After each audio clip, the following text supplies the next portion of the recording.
ठीक हो बेटा? पढ़ा जाए। आज 24 दिसंबर 2024 है।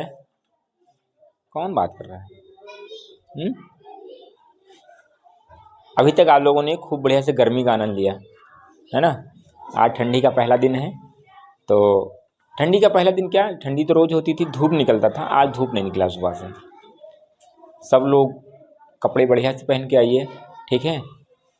पुराने कपड़े हो तो भी चलेगा, स्वेटर मतलब गर्म कपड़े पहन के आइए, कैप लगा कर आइए, नहीं तो मफलर बांध के आइए। नहीं तो बीच ठंडी अगर लग गया तो पैसा तो लगेगा ही पैसा, प्लस आपका शारीरिक नुकसान भी होता है, ठीक है। शारीरिक नुकसान मतलब ठंडी लग जाएगा, सुई लगेगा, दवा खाओगे, कमज़ोर हो जाओगे, फिर आपकी पढ़ाई भी बाधित होती रहेगी। इससे बढ़िया से पहले से ना हम लोग तैयारी करके रहें। समझ में आया? कोई शर्म नहीं है, कपड़े पहनो। और जो गर्म कपड़े खरीदे जाते हैं वो ठंडी में ही पहनने के लिए खरीदे जाते हैं। एक महीना बाद इन सब कपड़ों को कोई वैल्यू नहीं रह जाएगा, सब कहीं गठरी में बांध के फेंक दिया जाएगा और कहीं ना कहीं इधर उधर पड़ा रहेगा, है ना। तो अभी तक यूज़ कर लो उसको, 1 महीना 1.5 महीना ही पहनना होता है और आपकी पढ़ाई बाधित ना होने पाए। आपकी फरवरी जो एग्ज़ाम होगा, हाफ ईयरली एग्ज़ाम जनवरी में होना था, दिसंबर में होना था, पर इधर चूँकि ठंडी है और ठंडी की छुट्टी की वजह से प्लस आपका 26 जनवरी का प्रोग्राम भी होना है। सब लोग बढ़ चढ़ कर हिस्सा लीजिए। समझिए कि आपके विद्यालय का एक प्रोग्राम होता है, एक मेला होता है, तो उसमें बढ़ चढ़ कर हिस्सा लीजिए। कोई ऐसा बालक या बालिका ना रहो कि जो कोई प्रोग्राम ना रहे आपका, ठीक है। ये सब चीज़ें जब आप बड़े हो जाओगे, जैसे आपके विद्यालय का यूट्यूब बना है, डाल दिया गया है, ये मेरे न रहने के बाद भी आप लोग भी इसको देखोगे। जब बड़े हो जाओगे इससे भी आपका कोई बचपन का फोटो मिल जाए, कितना अच्छा लगता है देखने में। अरे हम ऐसे थे, ये है हमारा वो चीज़, है ना। हम ऐसे कपड़े पहनते थे, है ना। तो ये सब चीज़ें आपकी धरोहर के रूप में रहेगी। और सभी लोग 26 जनवरी के प्रोग्राम में बढ़ चढ़कर हिस्सा लीजिए, प्रिंसिपल सर के साथ में जाइए। विद्यालय आपका है, आप लोग नहीं बढ़ चढ़कर हिस्सा लोगे तो कैसे काम चलेगा, ठीक है। स्पीच लीजिए, एस्से लीजिए, सॉन्ग लीजिए, डांस लीजिए, और भी जो भी हो, योगा कार्यक्रम में जाइए। वो सब उनसे कहिए सर जी हमको भी कार्यक्रम में रहना है। अभी जो अब बताया गया कि विद्यार्थी जीवन जो होता है बहुत अनोखा काल होता है आपका। क्या होता है? अनोखा काल मतलब अद्भुत काल। इसमें एक गजब तरीके की ज़िंदगी जीने की मज़ा आता है। ये अभी नहीं, जब आप लोग निकल जाओगे तब पता लगेगा। कल मैंने एक स्टेटस लगाया था, अपना ही फ़ोटो डाल दिया था, किसी का और नहीं डाला था। उसमें ये चीज़ था कि बेटा हम लोग कहते हैं कि इससे बेहतर वाला दिन हमारा आएगा, बेहतर दिन आएगा, और अच्छे दिन आएंगे, और अच्छे दिन आएंगे। और उस अच्छे दिन के चक्कर में पूरा का पूरा हम लोगों का समय ही बीत जाता है, मतलब उम्र ही बीत जाती है। और जब बीत जाती है समय तो कहते हैं यार वो भी क्या दिन थे, मज़े वाले दिन तो वही थे जो बीत गए। जब हम लोग अब सोचते हैं कि यार हम लोग का स्टूडेंट लाइफ ही बहुत बढ़िया था, कितना मज़ा आता था, बीत गया ना वो। समझ आ रहा है कि नहीं आ रहा है? तो आप लोग समझिए कि बहुत ही अद्भुत काल है और बहुत ही अनोखा काल है, विचित्र काल है। इसका मज़ा से लोग लीजिए, ठीक है। Student life is the most powerful life, बहुत ही शक्तिशाली जीवन है आपका। पढ़ने के क्रम में बेटा हम लोग पढ़ रहे थे सोशल साइंस। क्या पढ़ रहे थे? और वहाँ पर हम लोगों ने पढ़ा था धर्मों का उदय कैसा होता है, कैसे हुआ था, है ना। धर्मों की उत्पत्ति या धर्मों का उदय, जो पिछला क्लास था वो आपका यही क्लास था। याद है आपको? किसी को नहीं याद है? याद है ना। तो जो इस काल में था उसमें आपने बौद्ध काल तक पढ़ लिया था, है ना। उत्तर वैदिक काल भी पढ़ लिया था आपने। अब बौद्ध धर्म के बाद में आया था जैन धर्म। क्या आया था? उसको हम ऐसे पढ़ा दें कि नोट्स ही बनवा दें, नोट्स बनवा दें ना, तो उसको लिख लो, फिर उसको हम समझा देते अच्छी तरीक़ा से। बहुत पूछी जाती हैं सब चीज़ें, और आपके कोर्स में भी है धर्मों का उदय।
लिखिए बेटा। बात हो रही थी धर्मों की उत्पत्ति के बारे में। इसके बारे में बात हो रही थी। इससे पहले हमने पढ़ लिया था और उसके बाद में फिर आया था आपका बौद्ध धर्म। क्या आया था? अभी ज़्यादा पीछे क्लास ले जाएंगे तो फिर आज का ही हो जाएगा, है ना, पुरानी बातें हैं। बौद्ध धर्म आया था। बौद्ध धर्म में हमने पढ़ा था, बुद्ध की शिक्षाओं के बारे में पढ़ा था, बुद्ध के जीवन के बारे में पढ़ा था और उस धर्म की क्या मान्यता थी, क्यों आया था, ये सब हमने पढ़ लिया था, है ना। कहानी को यहीं पर क्लोज करते हैं। नेक्स्ट आते हैं, जो नेक्स्ट वाला धर्म था हमारा जैन धर्म। जैन धर्म था। क्या था? जैन धर्म था। जैन धर्म जो था वह, उसमें कई तीर्थंकर हुए। क्या हुए? तीर्थंकर हुए और 24 तीर्थंकर हुए। कितने हुए? 24। आपका होमवर्क जो है 24 तीर्थंकरों के नाम लिखकर लाना है, चाहे मोबाइल से लिखो, चाहे यूट्यूब से लिखो, चाहे जिससे लिख कर लाओ। ठीक है बेटा। जो पहले थे वो थे ऋषभदेव। कौन थे? ऋषभदेव। और जो आखिरी थे महावीर, क्या नाम था? महावीर स्वामी। क्या नाम था? महावीर स्वामी। तो इसमें बताया गया बेटा कि लगभग 2500 वर्ष पूर्व जैन धर्म के 24वें तीर्थंकर तथा अंतिम तीर्थंकर, यहीं के बाद में कोई तीर्थंकर नहीं बने, अंतिम तीर्थंकर वर्धमान महावीर ने भी अपने विचारों का प्रसार किया। भाई जितने भी लोग आए वो अपने विचार ही तो प्रकट करते हैं। हम आपसे बात करें, अपने विचार ही तो रख रहे हैं आपके सामने। समझ में आया कि नहीं आया? जो हमारा मानना क्या है किन धर्मों के बारे में, वो अपना विचार ही तो रखा जा रहा है। किसी से कोई बात अपने आप कह रहे हो तो अपने विचार ही तो रख रहे हो, जो आपके दिमाग में वही तो कह रहे हो सामने वाले से। ठीक है। तो ऐसे ही इन्होंने 24वें तथा अंतिम तीर्थंकर थे महावीर स्वामी, और ये आए और अपना इन्होंने विचार प्रकट किया। वह वज्र संघ के लिच्छवी कुल के एक क्षत्रिय राजकुमार थे। क्या थे? लिच्छवी कुल के एक क्षत्रिय राजकुमार थे। 30 वर्ष की आयु में उन्होंने घर छोड़ दिया। क्या कर दिया? 30 वर्ष की आयु में उन्होंने घर छोड़ दिया था और 12 वर्षों की कठिन तपस्या की इन्होंने। क्या किया? और इनको केवल ज्ञान प्राप्त हुआ। कौन सा ज्ञान प्राप्त हुआ? केवल ज्ञान है क्या? ये चीज जानो आप। 3 चीजें होती हैं, मनसा वाचा कर्मणा। मनसा वाचा कर्मणा क्या होता है? मनसा मतलब होता है अपने मन को नियंत्रण में रखना चाहिए। ये नहीं कि हमारा मन कर रहा है आपको अभद्र भाषा गाली देने का मन कर रहा है तो आपको बक दें, नहीं, मन पर, है ना। हमारा मन कुछ और कर रहा है तो उसको करने लगे, नहीं, मन पर उन्होंने कहा नियंत्रण रखिए अपने। वाचा, जुबान पर अपने नियंत्रण रखिए। क्या कहा? जुबान पर वाचा अपने नियंत्रण रखिए। और कर्मणा, अपने कर्मों पर भी आप ध्यान रखिए, काम करने पर। मनसा वाचा कर्मणा, इन 3 चीजों का ही इनको ज्ञान प्राप्त है। नहीं कि ये सब जो कि फिजिक्स का ज्ञान हो गया था इनको, रसायन विज्ञान का ज्ञान हो गया था इनको, है ना, संस्कृत का ज्ञान हो गया था इनको, हिंदी, ऐसा नहीं। मनसा वाचा कर्मणा, और इन तीनों चीजों को हमको भी नियंत्रण में अपने रखना चाहिए। जितने भी वाद विवाद होते हैं इन तीनों पर जब नियंत्रण नहीं रहता है तभी हम लोग क्या होते हैं, कोई भी वाद विवाद होता है। ठीक है। मनसा वाचा और कर्मणा, मन को अपने नियंत्रण में रखना चाहिए, अपने जुबान को नियंत्रण में रखना चाहिए और अपने कर्म को नियंत्रण में रखना चाहिए। थोड़ी की जानकारी ले लेते हैं। महावीर स्वामी का जो जन्म हुआ था, कहाँ हुआ था? इनके पिता का नाम क्या था और माता की क्या नाम था? पिता का नाम इनके सिद्धार्थ था, वो सिद्धार्थ बुद्ध वाले नहीं, सिद्धार्थ था। माता का नाम त्रिशला था और पत्नी का नाम यशोधरा था। Very good. क्या था? यशोधरा था। समझ में आया कि नहीं आया? ये 30 वर्ष की आयु में घर द्वार छोड़ दिया अपने, जबकि राजकुमार थे, क्षत्रिय राजकुमार थे, कोई कमी नहीं थी, फिर भी इन्होंने अपना घर द्वार त्याग कर दिया, घर का त्याग कर दिया और 12 वर्ष की कठिन इन्होंने तपस्या की थी। पावापुरी में इनको मोक्ष प्राप्त हुआ। पावापुरी कहाँ पड़ता है? बिहार में। कहाँ पर पड़ता है? बिहार में। समझ में आया? Very good. ठीक है, इन्होंने कठिन व एकाकी जीवन, वही कैवल्य जो है ना, एकाकी जीवन, एकाकी मतलब होता अकेला, एकाकी जीवन प्राप्त किया, व्यतीत किया। वर्तमान रूप में उपलब्ध जैन धर्म की शिक्षाएं लगभग 1500 वर्ष पूर्व गुजरात में वल्लभी नामक स्थान पर लिखी गई थी। कहां पर? हाँ, 1500 वर्ष पूर्व वल्लभी नामक स्थान पर लिखी गई थी। जैन शब्द जिन शब्द से निकला है। क्या होता है? जिसका अर्थ है विजेता। क्या होता है? विजेता। वही जो मैंने बताया। किस पर विजय करना है हमको? मनसा वाचा कर्मणा पर। किस पर? मन को, वाणी पर और कर्म पर, अपने इन तीनों पर विजय पाना ही क्या कहलाता है? जिन, जैन। क्या होता है भाई? जिन मतलब जीतना, है ना? जिन मतलब जीतना। इन तीनों पर ही अगर हमको नियंत्रण नहीं होगा तो हम लोग बहुत ज्यादा समस्याओं में फंस जाते हैं। ठीक है। जैन तथा बौद्ध धर्म जिस समय लोकप्रिय हो रहे थे, महावीर ने अपनी शिक्षा प्राकृत में दिया। प्राकृत, प्रकृत नहीं, प्राकृत। किसमें? जब आपको हिंदी पढ़ाएंगे तो बताएंगे भाषाओं का विकास कैसे हुआ, भाषाओं का विकास कैसे हुआ।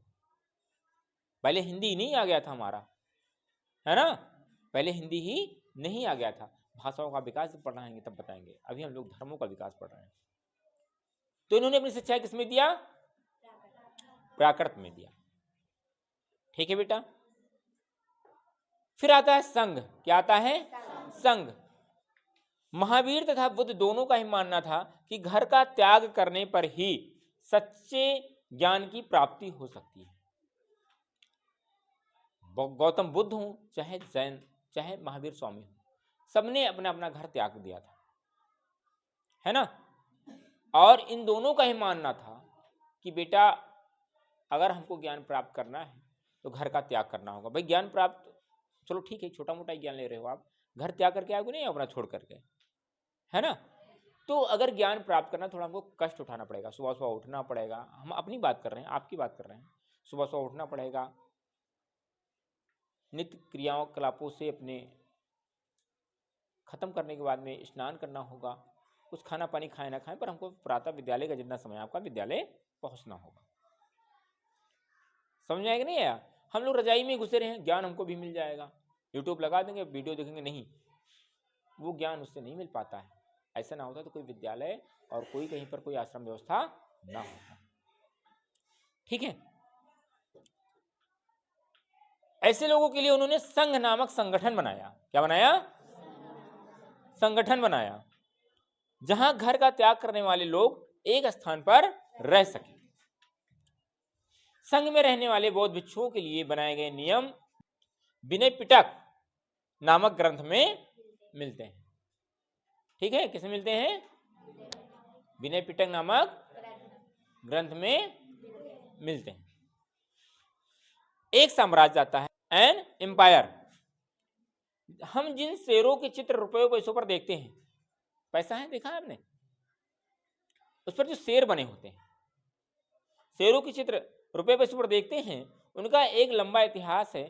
उन्हें पत्थरों को काटकर बनाया गया और फिर उन्हें सारनाथ में एक विशाल स्तंभ पर स्थापित किया गया। किसको काटकर बनाया गया था बेटा? सोचो कितना बड़ा मेहनत किया होगा उन्होंने। पत्थरों को काटकर बनाया गया और उन्हें सारनाथ में एक बड़े स्तंभ पर स्थापित किया गया। छोटा नहीं इसलिए कि कोई गिरा न दे, नुकसान न दो, और जो ऊपर रहता है उसको लोग देखें। क्या करें? देखें। अशोक जिस साम्राज्य पर शासन करते थे उसकी स्थापना उनके दादा चंद्रगुप्त मौर्य। अशोक के दादा का नाम क्या था? इनके पिता का क्या नाम था? बिंदुसार।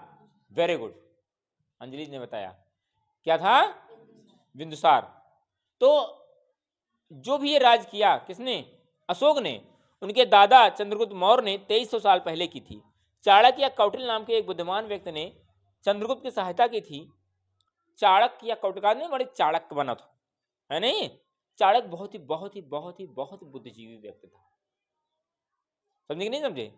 वो बहुत ही बुद्धिजीवी व्यक्ति था। कौन?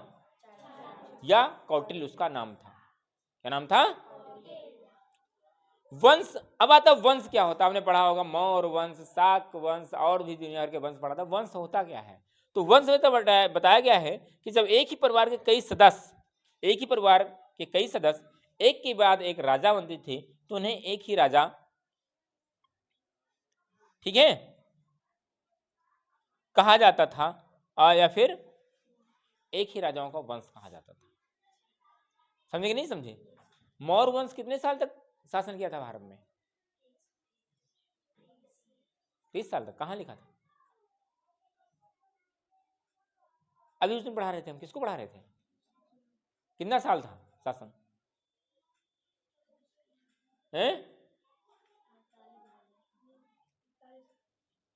200 साल। कितना किया था? 200 वर्ष तक शासन किया था। ठीक है। फिर आता है मौर्य वंश। मौर्य वंश में 3 महत्वपूर्ण राजा हुए, चंद्रगुप्त, उसका बेटा बिंदुसार और उसका बेटा अशोक। यही 3 लोग का नाम इसमें है। और बताया गया कि मेगास्थनीज होगा चंद्रगुप्त के दरबार में पश्चिम एशिया से यूनानी राजा सेल्यूकस निगेटर का राजदूत था। क्या था? एम्बेसडर था। अब हमको मौर्य साम्राज्य थोड़ा सा पढ़ना है। ठीक है, फिर एक चैप्टर आपका खत्म हो जाएगा। जो इंपॉर्टेंट था वो मैंने लिया है, बाकी अपना बुक आप लोग पढ़कर जानकारी ले लीजिएगा। नहीं होगा तो फिर से एक बार रीडिंग करवा देंगे। ठीक है, आज की क्लास यहीं पर संपन्न होती है। फिर मिलते हैं इसके बाद वाली क्लास में।